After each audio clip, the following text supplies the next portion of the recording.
de añade a tu fe. Que es muy importante esto porque hoy en día las personas se estancan solamente en la salvación. Muchos dicen, bueno, yo levanté la mano, yo acepté a Jesús y ya soy salvo, pero no es todo. No es todo, porque la vida cristiana es una vida de fe, pero es una vida que todos los días tenemos que nosotros añadirle algo a esa fe. No es solamente creer en Jesucristo, que claro, para la salvación está bien, pero no para una vida cristiana que se necesita ampliar el conocimiento que el Señor nos trae en esta noche. Así que vamos a ir a la palabra de Dios con este tema, ¿verdad? Añade a tu fe. Y vamos a ir a 2 Pedro. En 2 Pedro capítulo 1, versículo 5, dice, vosotros también, poniendo toda diligencia por esto mismo, y ahí viene el añadir, ahí viene la ensalada que Pedro nos enseña hoy. Añadid a vuestra fe virtud, a la virtud conocimiento, al conocimiento dominio propio, al dominio propio paciencia, a la paciencia piedad, a la piedad afecto fraternal y al afecto fraternal amor. ¿Por qué? Hay un porqué. Porque si estas cosas están en vosotros y abundan, no os dejarán estar ociosos ni sin fruto en cuanto al conocimiento de nuestro Señor Jesucristo. Y esto es algo importante, especialmente las hermanas que se quedan en la casa y cocinan. Yo veo acá a mi esposa, la pastora Elena, ella cocina muy rico, y ella compra todos los elementos necesarios para hacer una buena comida. En este caso sería una buena ensalada. No solamente se necesita comprar la verdura, sino hay otros ingredientes que uno tiene que comprar para poder tener una rica ensalada. Por eso acá el apóstol Pedro nos dice, no es solamente levantar la mano para aceptar a Jesús, sino que ahora hay que crecer en el conocimiento de la gracia. Hay muchas personas que no crecen, hay muchas personas en las iglesias que siguen siendo bebés espirituales. ¿Por qué? Porque no están acostumbrados a leche espiritual, no a vianda. Y acá Pedro, en 2 Pedro, nos habla de algo importante. Cuando una palabra, el apóstol Pedro anuncia o da a conocer los pasos, en este caso, para establecer una vida victoriosa en Cristo Jesús. Y él usa la palabra añadir. Añadir equivale a agregar, incorporar algo a otra cosa. Ahora él comienza diciendo, añade a tu fe. Ahora el autor del libro de los Hebreos, cuando vamos a Hebreos, nos habla de la fe que es pues la fe, la certeza de lo que se espera, la convicción de lo que no se ve. Hay cosas que nosotros no vemos, esperamos, pero no añadimos nada a la fe. Entonces nos quedamos siempre diciendo, Señor, pero yo he orado, no me mandas nada, lo que te he pedido, ¿qué pasa que no me respondes? Bueno, por eso hay muchos cristianos que se mantienen, dicen, sí, yo tengo fe, pero ¿qué haces con la fe? ¿Le estás añadiendo algo a tu fe o solamente te quedaste en el principio? Hebreos dice, es pues la certeza, la fe, la certeza de lo que se espera, la convicción de lo que no se ve. Ahora, qué difícil aceptar esta fórmula. Diríamos una fórmula matemática o un principio bíblico. Es fácil decir yo tengo fe, pero ¿cuántas personas oran y no reciben respuesta de Dios? Y dicen tener fe. Pero cuando uno tiene fe y Dios no responde, a veces esa fe se apaga. Por eso hay que encenderla. Todos los días nosotros tenemos que encender esa fe. ¿Cómo lo hacemos? Añadiendo cosas. Algo que no vemos es la fe, pero ¿con qué certeza debemos esperarlo? Porque si la persona no tiene fe, entonces puede decir que no es cristiano. Tenemos que tener fe en Jesucristo, en la obra redentora en la cruz del Calvario. Pero para eso se necesita ingredientes espirituales. La fe, vamos a suponer o vamos a poner el ejemplo de la fe de Abraham y la fe de Pablo. Uno en el Antiguo Testamento y otro en el Nuevo Testamento. En el caso de Abraham podemos leer en Génesis capítulo 12, dice, pero Jehová había dicho a Abraham, vete de tu tierra y de tu parentela, y de la casa de tu padre a la tierra que te mostraré. ¡Qué desafío que Dios le pone a Abraham! Abraham, padre de la fe, no era hasta ese momento, después fue padre de la fe, pero le pone una prueba, como nos pone la prueba a nosotros hoy en día. Vete de tu tierra, de tu parentela, de la casa de tu padre, a la tierra que te mostraré. Y en el caso del apóstol Pablo, en el Nuevo Testamento, en 1 Corintios 11, él dice, ser imitadores de mí, así como yo de Cristo. ¡Qué tremendo! Dos tipos de fe, una en el Antiguo Testamento y otra en el Nuevo Testamento. Ahora, la fe de Abraham, si tratamos un poquitito la fe de Abraham, que tuvo que dejar su tierra de nacimiento, su familia, para obedecer a Dios.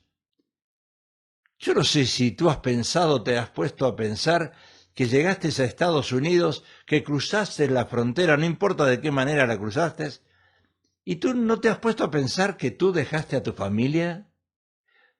Lo mismo que le pasó a Abraham, a mí me pasó lo mismo, a la pastora le pasó lo mismo. Tuvimos que dejar nuestra tierra de origen, nuestra familia, lo más querido. Mire si eso no es un acto de fe. Quizás algunos no se han dado cuenta todavía, porque uno llega a Estados Unidos, uno dice que ama el país, que ama la bandera, que nos hacemos ciudadanos de Estados Unidos. No, no, amamos el dinero de Estados Unidos, amamos el verde, amamos los dólares.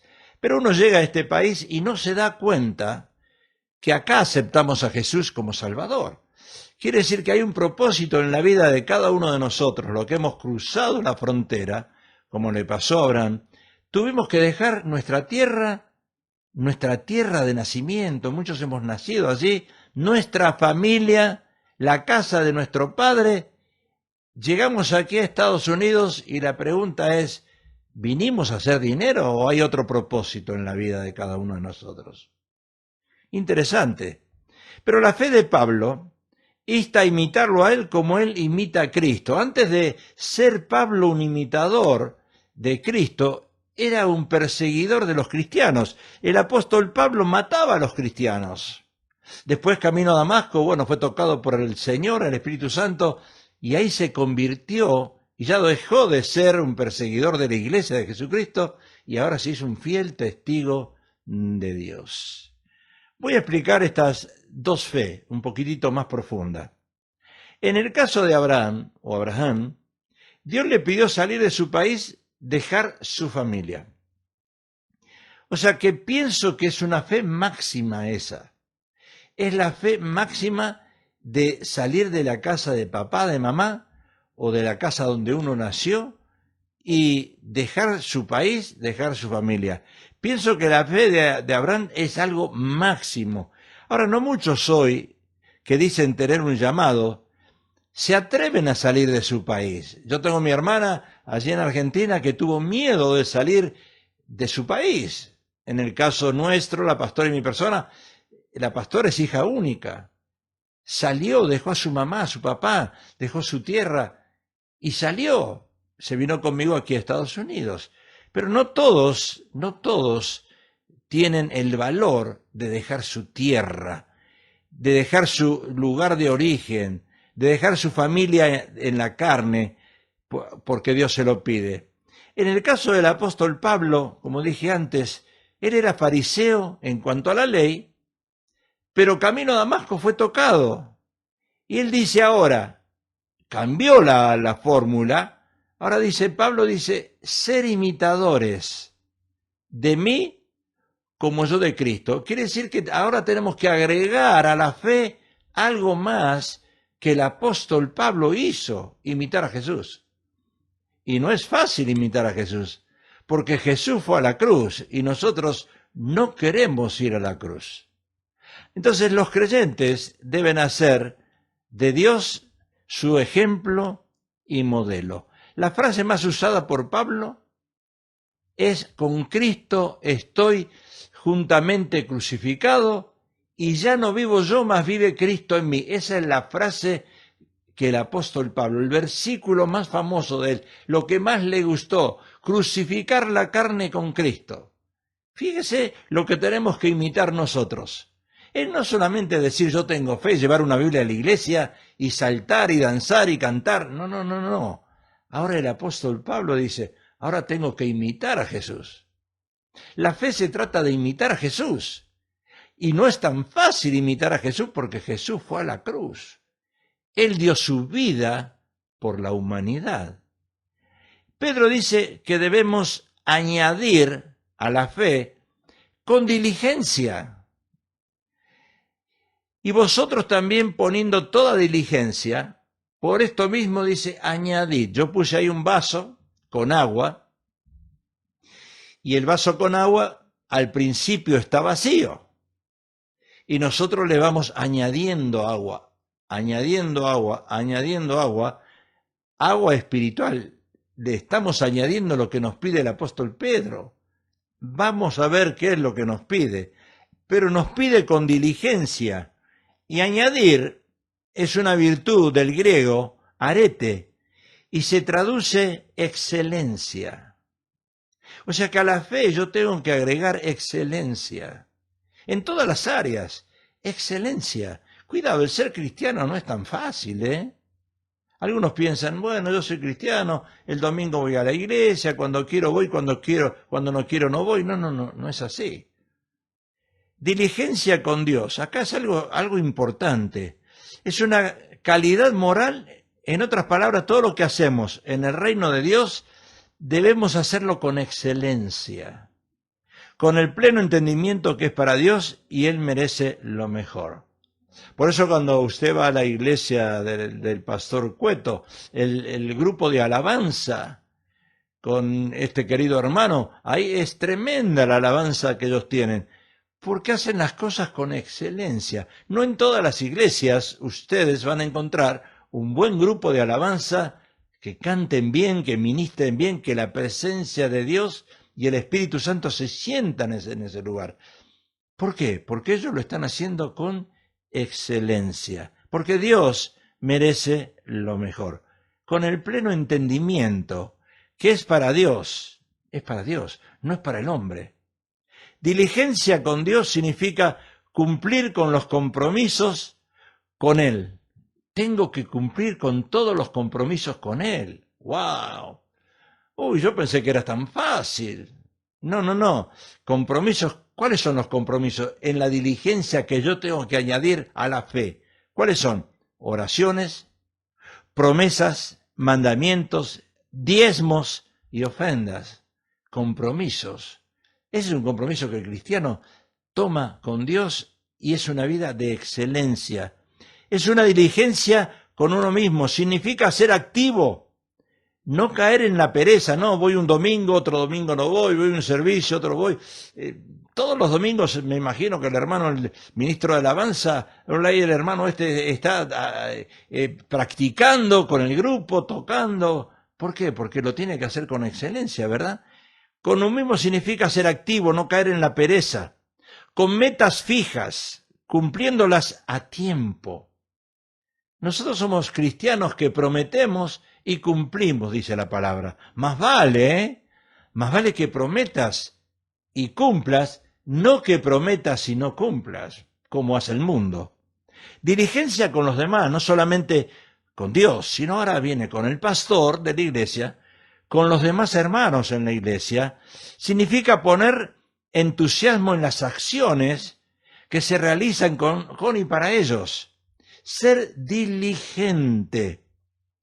Ahora, yo me encuentro con un vaso de agua, ahí lo tienen ahí, el vaso de agua, vacío. Yo tengo fe, pero mi vaso está vacío, necesito llenarlo con agua de virtudes o responsabilidades para encontrar la victoria en Cristo. Por eso Pedro dice, añadir a vuestra fe virtud. Añadid a la virtud conocimiento. Añadid al conocimiento dominio propio. Añadid al dominio propio paciencia. Añadid a la paciencia piedad. Añadid a la piedad afecto fraternal. Añadid, sigue nomás, al afecto fraternal, amor. Bueno, ahora yo tengo que llenar el vaso de fe con todas estas responsabilidades como cristiano.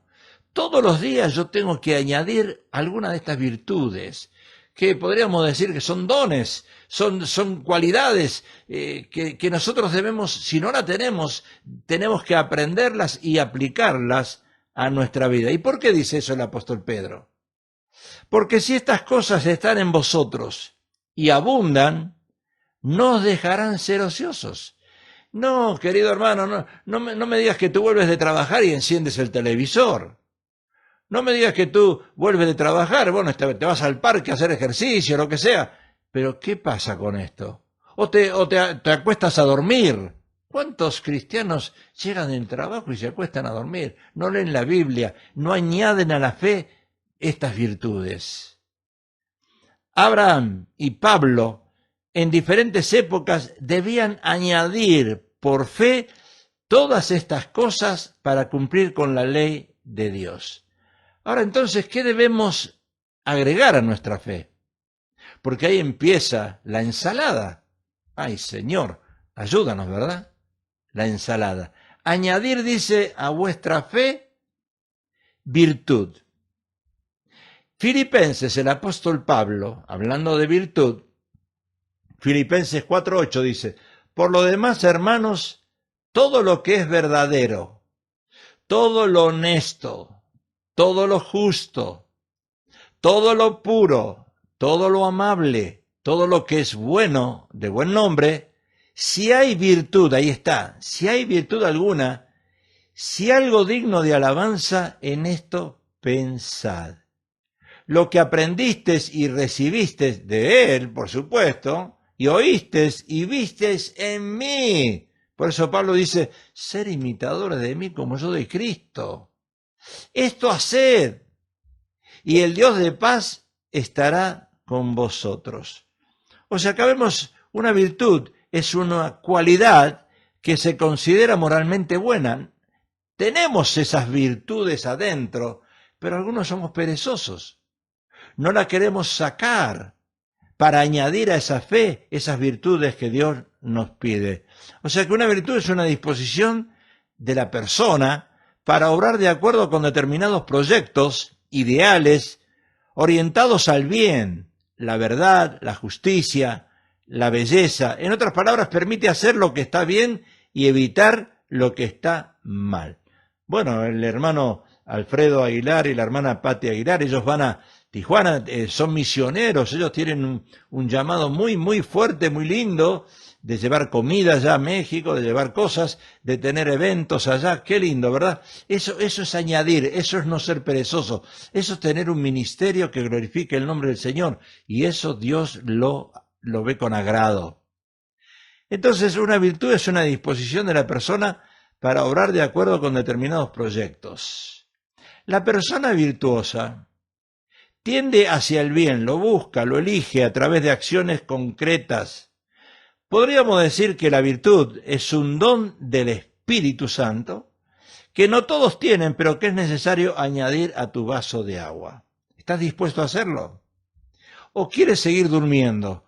Mucha gente va a la iglesia, hay iglesias que se llenan, no importa si son 20 personas, 40, 60, 80 o 100 bancas o sillas. Se llena, pero algunos van y se sientan y ahí se quedan. No se levantan a hacer nada. Algunos ni se sirven un vaso de agua ni le sirven a otro un vaso de agua. Son perezosos. ¿Existe en la iglesia esos perezosos? Claro que existe. El apóstol Santiago dice, 2:14, hermanos míos, ¿de qué aprovechará si alguno dice que tiene fe y no tiene obras? ¿Podrá la fe salvarle? Y si un hermano o una hermana están desnudos y tienen necesidad del mantenimiento de cada día, y alguno de vosotros les dice, id en paz, calentaos y saciad, pero no les dais las cosas que son necesarias para el cuerpo, ¿de qué aprovecha? Así también la fe, si no tiene obras, es muerta en sí mismo. Pero alguno dirá, tú tienes fe, yo tengo obras. Muéstrame tu fe sin tus obras, y yo te mostraré mi fe por mis obras.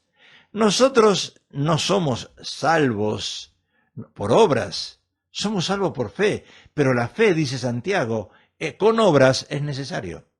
Por eso cuando los hermanos Aguilar van para México, por supuesto, eso es una obra de fe, pero son necesarias esas. No es que lo hacen ellos por la salvación, ya son salvos.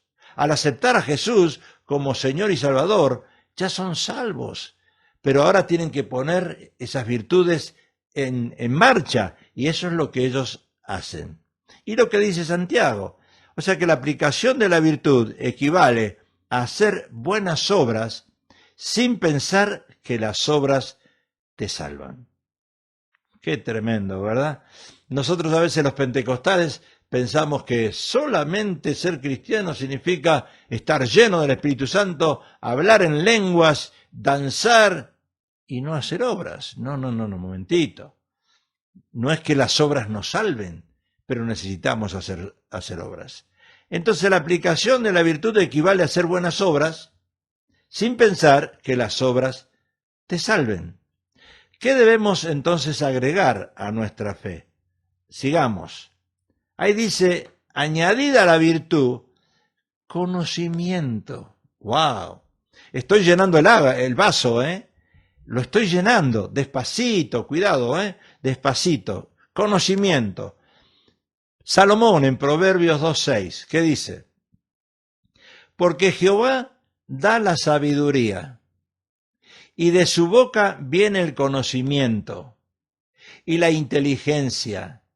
Él provee de sana sabiduría a los rectos, es escudo a los que caminan rectamente, es Él que guarda las veredas del juicio y preserva el camino de sus santos. Añadir conocimiento, el apóstol Pedro usa la palabra gnosis, que viene de gnostis. Y esta palabra habla de conocimiento creciente. No es un conocimiento que uno dice, yo ya la sé toda, yo ya lo sé todo. Cuidado, no vaya a la iglesia y usted se crea saber más que el pastor. No vaya a la iglesia con decir, yo eso ya lo sé, porque eso es orgullo. Esa palabra habla de conocimiento, especialmente el de la verdad espiritual. Esto destaca la importancia de estudiar la palabra de Dios. Así como dice Salomón, ¿verdad? Salomón, ¿qué buscó? ¿Dinero? No, sabiduría. Hoy necesitamos añadir al vasito fe, y ahora virtud, y ahora conocimiento. Es un don de sabiduría. No es la sabiduría que escuchamos en las noticias. No, eso no, esos son chismes, esos son comentarios.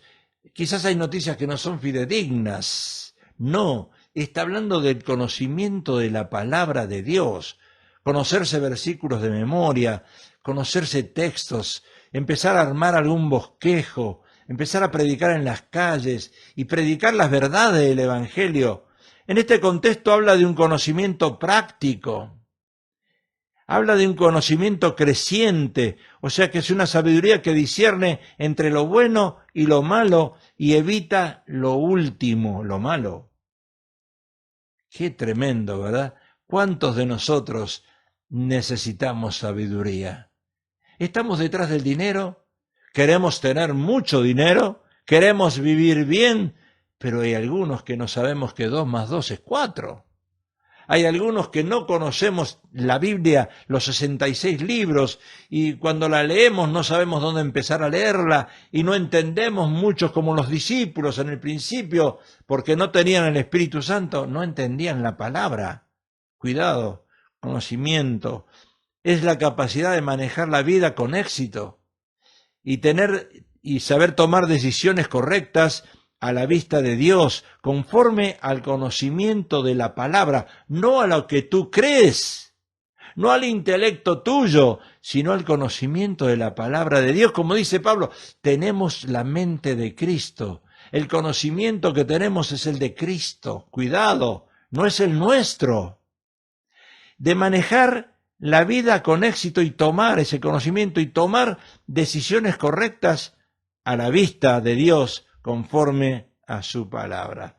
O sea que como cristianos no solo debemos vivir nuestras vidas basadas en emociones, sino también en conocimiento. ¿Cuántos cristianos hoy viven en emociones?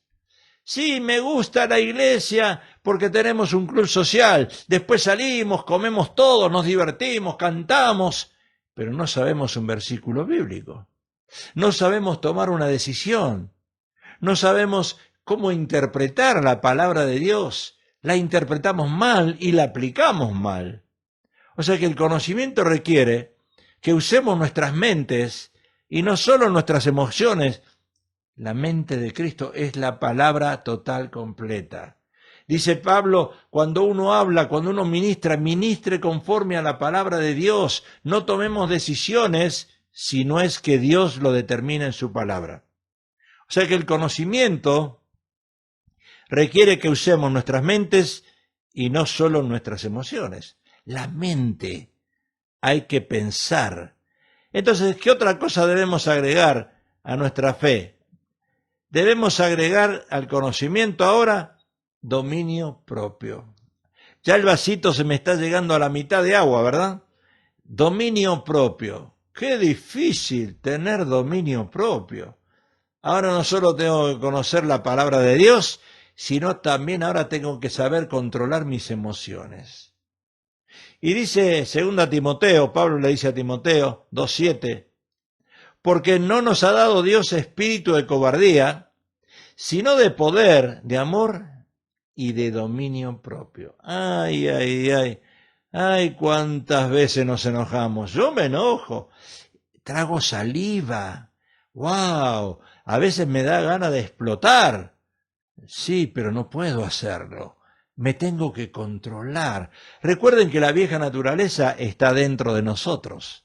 Es un indio muerto. No es que somos cristianos solo de apariencia. Siempre va a estar la vieja naturaleza dentro de nosotros. The old nature. Va a estar. The flesh. La carne. Entonces yo tengo que controlar. Y dominio propio en el griego es enkratea.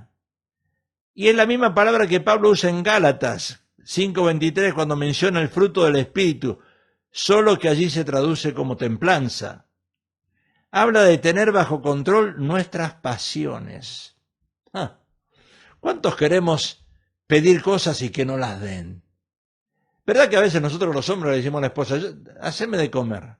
No le decimos, por favor, hazme de comer. Le decimos, haceme de comer. Yo quiero comer. Y la obligamos a que nos haga de comer, ¿verdad? Eso no significa dominio propio. Eso significa imponer una autoridad que no la tenemos.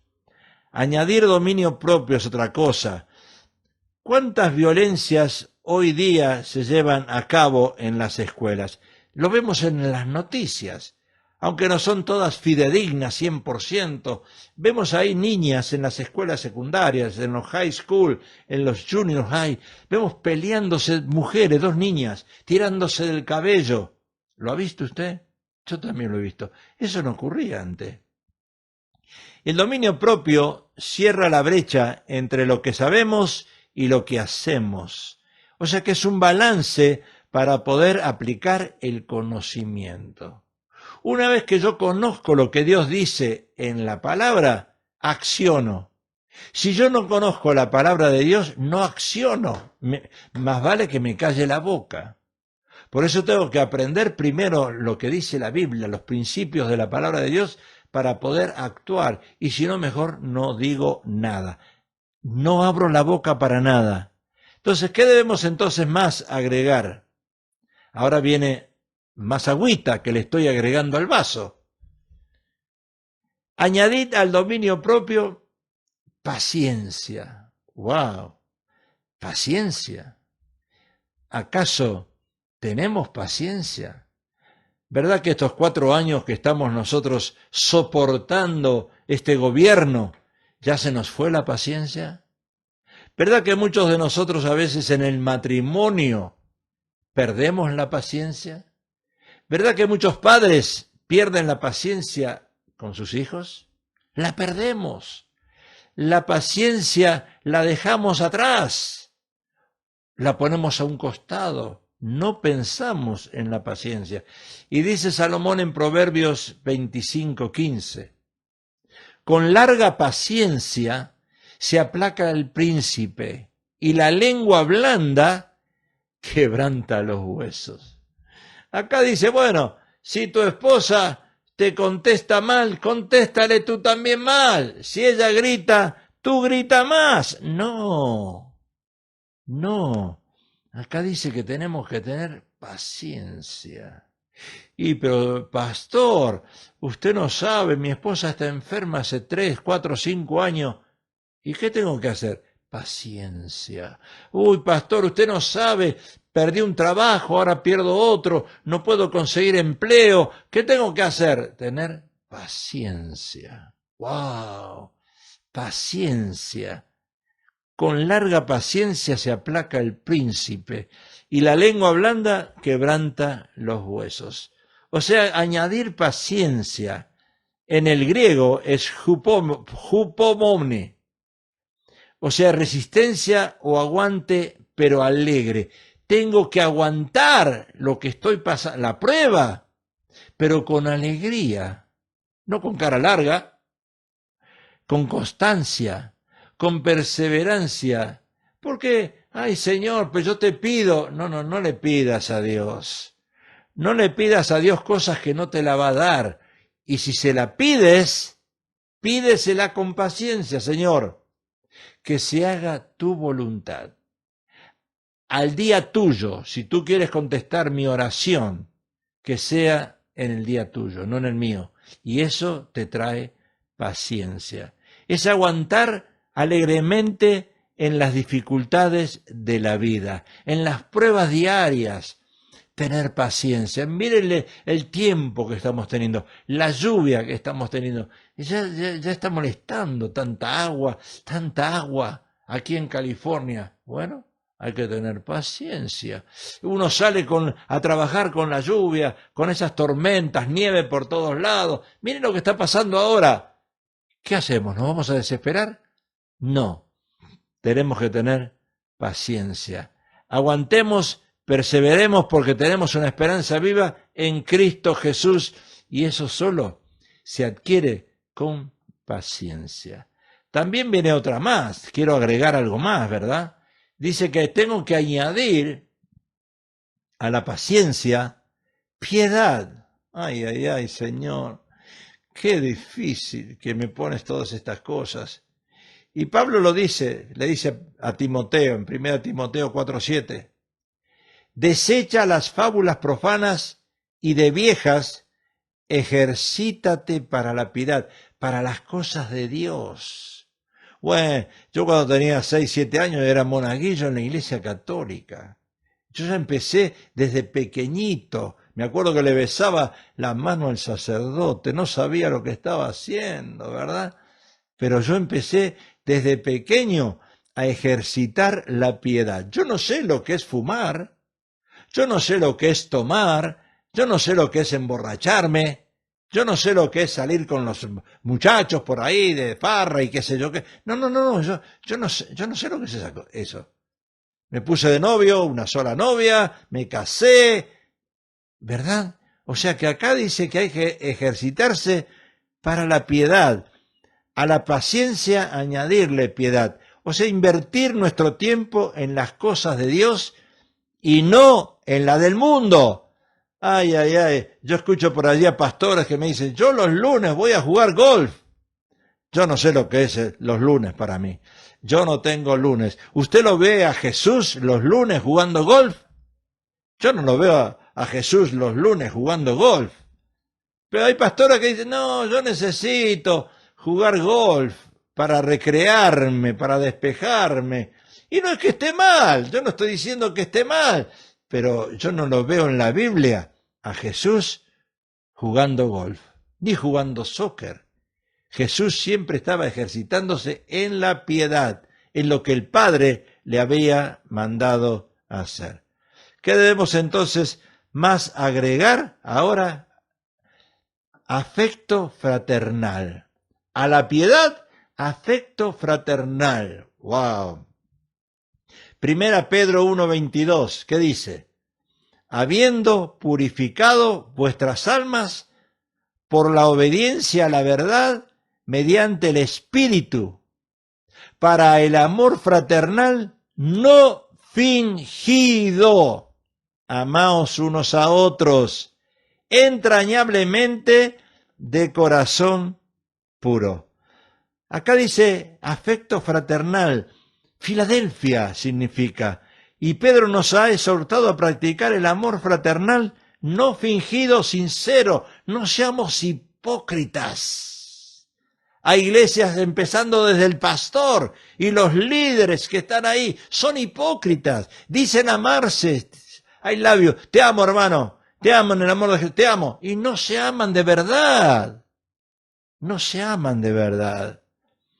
Hebreos 13:1 dice, permanezca el amor fraternal. Y en Romanos 12:10, ¿qué dice Pablo? Amaos los unos a los otros con amor fraternal. ¿Por qué? Porque el amor fraternal da evidencia que hemos nacido de Dios. Recuerda que Dios es amor. Yo no puedo decir que amo a mi esposa y ser un hipócrita. Cuidado, ¿eh? Wow. Todo el que cree que Jesús es el Cristo ha llegado a ser un hijo de Dios, dice 1 Juan 5:1. Y todo lo que ama el Padre, ama también a los hijos nacidos de Él. Hay que tener amor fraternal. Miren, yo no sé, yo amo más a los hermanos y a las hermanas en la iglesia que a mi propia familia, que a mi propia hermana.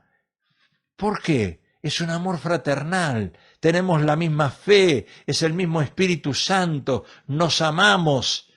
Qué lindo que es eso, ¿verdad? Añadid otra cosa más, al afecto fraternal, amor. Acá ya estoy llenando el vasito. No es solo fe, ahora tengo que llegar al amor. ¿Por qué? Porque Dios es amor. 1 Corintios 13, ¿qué dice 1 Corintios 13:1? Si yo hablase lenguas humanas y angélicas y no tengo amor, vengo a ser como metal que resuenen. ¡Ay, Señor!